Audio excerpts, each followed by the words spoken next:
পিতা বঙ্গবন্ধু শেখ মুজিব, যার জন্ম না হলে আমরা স্বাধীন সার্বভৌমত্ব একটা বাংলাদেশ পেতাম না। আমরা জাতি হিসাবে বাঙালি, এই পরিচয় আমরা দিতে পারতাম না। আমার জাতীয় পতাকা, লাল সবুজের পতাকার যে পরিচয় আমরা সমগ্র পৃথিবীতে আমরা বহন করি, সেটা আমরা সেই পরিচয় আমাদের থাকতো না। আমরা গান গাই, আমার সোনার বাংলা আমি তোমায় ভালোবাসি, এই জাতীয় সঙ্গীত আমরা পেতাম না। শুধু বলতে চাই, চিরদিন তোমার আকাশ তোমার বাতাস আমার প্রাণে বাজায় বাসি। এটাই হচ্ছে আমাদের মূল মন্ত্র। বাংলাদেশ যতদিন যেখানে যেই প্রান্তেই থাকি না কেন, তোমার আকাশ তোমার বাতাস আমার প্রাণে বাজায় বাসি। আজকে সেই সুর নিয়ে আমরা এখানে একত্রিত হয়েছি। বঙ্গবন্ধু মানেই বাংলাদেশ। কোনো স্থাপনা, আমার ভাই সজীব ছাত্রলীগের সাধারণ সম্পাদক সঠিকভাবে উচ্চারণ করেছেন যে কোনো স্থাপনার নাম দিয়ে বঙ্গবন্ধুকে বড় করা যাবে না। বঙ্গবন্ধু মানেই বাংলাদেশ। এখানে গৌস সুলতান ভাই আছেন, বীর মুক্তিযোদ্ধা।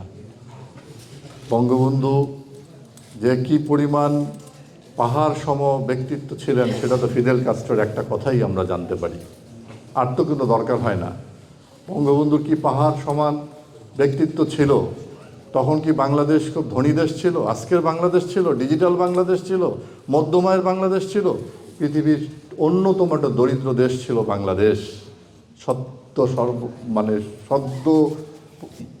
জন্ম লাভ করা একটা দেশ। সেই দেশের একজন নেতা তাবৎ দুনিয়ায় কি সম্মানিত হয়েছেন। সমগ্র পৃথিবীর সব নেতারা যাকে দেখলে, যাকে দেখার জন্য, যার সঙ্গে কথা বলার জন্য, যাকে ছোঁয়ার জন্য উন্মুখ হয়ে অপেক্ষা করতেন, সেই নেতা বঙ্গবন্ধু শেখ মুজিবুর রহমান। তিনি শত সংগ্রামের, হাজার বছরের গ্লানি মুছে দিয়ে একটা জাতিকে তিনি স্বাধীন করেছিলেন, একটা ভূখণ্ডকে স্বাধীন করেছিলেন। সেই নেতা আজকের এই দিনে তার স্বাধীন বাংলাদেশে তিনি প্রত্যাবর্তন করেছিলেন। পাকিস্তান কারাগারে যখন তিনি ছিলেন, তাকে হত্যা করার চেষ্টা করা হয়েছিল। তিনি বলেছিলেন, আমাকে তোমরা হত্যা করলেও আমার মৃতদেহটা তোমরা স্বাধীন বাংলাদেশে পৌঁছে দিও।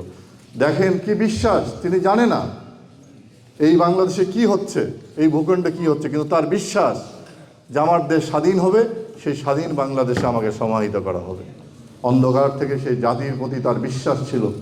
তিনি কি বলেছিলেন যে যদি তোমার কি হয়, এই পাকিস্তানি শাসকরা যদি আক্রমণ করে, কি করবা?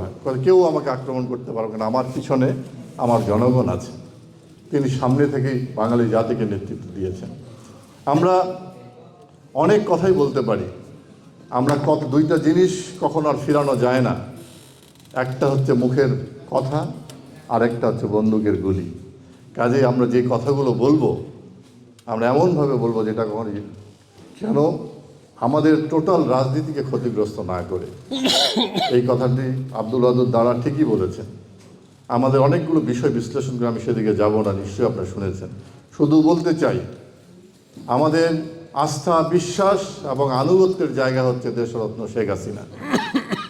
আমাদের নেতৃত্ব, তিনি যেদিনকে যেইভাবে নির্দেশনা দিবেন, বাংলাদেশ আওয়ামী লীগের শুধু 56,000 বর্গ মাইলের ভূখণ্ডের মধ্যে নয়, তাবৎ দুনিয়ার যারা আমরা বঙ্গবন্ধুর আদর্শ, শেখ হাসিনার সৈনিক আছি, আমরা সেইভাবেই সেটাকে অনুসরণ করব। এতে আমাদের জীবন থাক আর তা থাক, সেদিকে আমাদের তাকানোর বিষয় নেই। রাজনীতি যেদিনকে এসেছি, অসংখ্যবার মৃত্যুর মুখোমুখি হয়েছি। আজকে বলা হচ্ছে বঙ্গবন্ধুর নামে বিভিন্ন স্থাপনা পরিবর্তন করা হচ্ছে। এই পলিটিক্স কে শুরু করেছিল? খুনি জিয়াউর রহমান, যে বলেছিল I will make politics difficult for the politician. তিনি সেই রাজনীতি জটিল করে দেওয়ার যে পথ তৈরি করেছিলেন, তারই ধারাবাহিকতায় হুসাইন মোহাম্মদ এরশাদ প্রথম এই ঢাকা বিশ্ববিদ্যালয়ের প্রাঙ্গণে বঙ্গবন্ধুর নামে হল করার যে সিদ্ধান্ত নিয়েছিলেন, সেদিনকে প্রতিবাদ হয়েছিল। বঙ্গবন্ধুর খনির পাশে আরেকটি বঙ্গবন্ধুর নামে কোনো স্থাপনা হতে পারে না। সে প্রতিবাদ হয়নি সেটা নয়, অবশ্যই প্রতিবাদ হয়েছিল। আমাদের বাংলাদেশের বীর মুক্তিযোদ্ধারা সেদিনকে জিন্না এভিনিউ পরিবর্তন করে দিয়ে বঙ্গবন্ধুর নামে সে এভিনিউ করেছিল। সে আইয়ুব এভিনিউর নাম পরিবর্তন করে দিয়ে সেখানে শেরে বাংলায় মানিক মিয়া বিনুর নামে সেই নামকরণ করা হয়েছিল। আজকে সেগুলোকে সে নামকরণের দিকে রাজনীতিকে ধাবিত করা হচ্ছে। ওই জিয়াউর রহমানের যে make politics difficult for the politician, রাজনীতি জটিল করে দেওয়ার যে রাজনীতি শুরু করেছিল জিয়াউর রহমান, সেই একই ধারাবাহিকতায় চলছে।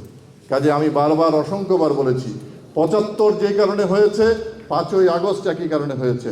হয়তো আমরা যদি রুখে দিতে না পারি, তাহলে যে বাংলাদেশের যে চরিত্র, যে মুক্তিযুদ্ধ, যে অসাম্প্রদায়িক চেতনা, সেটাকে হয়তো এক সময় তারা ধূলিসাৎ করে দেওয়ার চেষ্টা করবে। আজকে সেই প্রক্রিয়া চলছে। আজকে জামাতি সেই পাকিস্তানি ভাবধারা, যারা স্বাধীনতা বিরোধিতা করেছে, রাজাকার আল-বদর আল-শামস, তারা মুক্তিযোদ্ধাকে আঘাত করছে, আমার শিক্ষা প্রতিষ্ঠানকে আঘাত করছে। আজকে সেই সুপরিকল্পিত পরিকল্পনা নিয়ে বিভিন্ন বিশ্ববিদ্যালয় শিক্ষা প্রতিষ্ঠানগুলোকে দখল করা হচ্ছে, যুব সমাজকে বিপদগামী করা হচ্ছে। এই জায়গাটায় আজকে আমাদেরকে সচেতনভাবে, আমি প্রথম থেকে বলছি, এই যুক্তরাজ্য আওয়ামী লীগ আজকে বাংলাদেশের মানুষকে শুধু পথ দেখাচ্ছে না, বাংলাদেশের ভালোবাসার জায়গাগুলোকে পথ দেখাচ্ছে। কাজে আমরা আপনাদের সঙ্গে যারা আছি, আপনারা আমাদেরকে সম্মান করেন, যে সম্মানের জায়গাটা দিচ্ছেন, আপনাদের সঙ্গে আমরা থাকতে চাই, লড়াই করতে চাই। এই লড়াইটা অত্যন্ত সুপরিকল্পিতভাবে দেশরত্ন শেখ হাসিনার নির্দেশনা মেনে আমরা চলব। বিচ্ছিন্নভাবে কথা বলে আমাদের গতিপথকে যেন আমরা নষ্ট না করি, সেই ব্যাপারে আমরা সকলে সজাগ থাকব। এবং আমাদের বিশ্বাস, বঙ্গবন্ধু মানে বাংলাদেশ, এই বাংলাদেশকে ওই হানাদার রাজাকার আল-বদররা কোনোদিনও দখল করতে পারবে না। এই বাংলাদেশ বঙ্গবন্ধুর বাংলাদেশ হবে, ৩০ লক্ষ শহীদের বাংলাদেশ হবে, লক্ষ লক্ষ মা বোনের আত্মত্যাগের বাংলাদেশ হবে, অসাম্প্রদায়িক বাংলাদেশ হবে। সেই বিশ্বাস, প্রত্যাশা এবং প্রত্যয় ব্যক্ত করে আমার কথা বলা শেষ করছি। জয় বাংলা, জয় বঙ্গবন্ধু, বাংলাদেশ চিরজীবী হোক, যুক্তরাজ্য আওয়ামী লীগের জয় হোক।